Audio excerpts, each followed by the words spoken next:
पसंतीचा मुख्यमंत्री नेमला जाईल. या देशाला एक उत्तम शिक्षण मंत्री मिळो अशी आमच्या सगळ्यांची इच्छा आहे आणि ती बहुतेक सरकारची सुद्धा इच्छा आहे. आता देवेंद्र फडणवीस काय विचार करतात ठीक आहे, त्यांची भूमिका आहे. पुण्यामध्ये अमित शहाचे स्वागताचे बॅनर आपण देखील एक ट्विट केलं, त्या ठिकाणी बाळासाहेबांचे आनंद दिघे बघा, एकनाथ शिंदे आणि त्यांचे लोक हे एक नंबरचे ढोंगी आणि भंपक आहेत. हिंदुहृदय सम्राटांचे खरे वारसदार वगैरे म्हणतात ना स्वतःला. आनंद दिघे माझे गुरु. कसले गुरु? बाळासाहेब ठाकरेंचा तुमचा काय संबंध?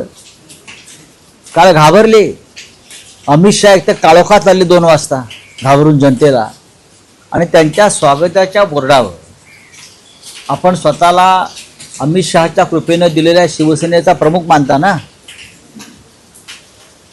त्या फलकावर स्वागताच्या बाळासाहेब ठाकरेंचा फोटो नाही.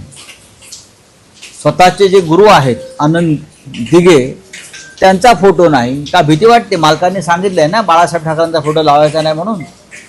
ते दिसलं ना काय? पुण्यामधल्या कुठल्याही होर्डिंगवर एकनाथ शिंदे यांच्या पक्षाच्या बाळासाहेब ठाकरेंचा फोटो नाही, आणि त्यांचे गुरु म्हणून जे मिरवतात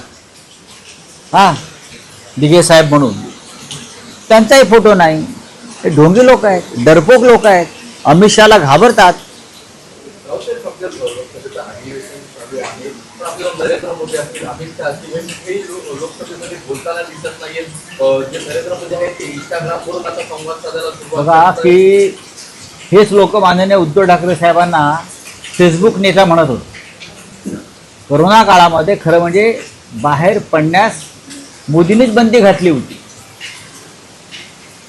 आणि माननीय उद्धव साहेब फेसबुकच्या माध्यमातून जनतेशी संवाद साधत होते, मार्गदर्शन करत होते. तेव्हा त्यांच्यावर टीका करणारे कोण?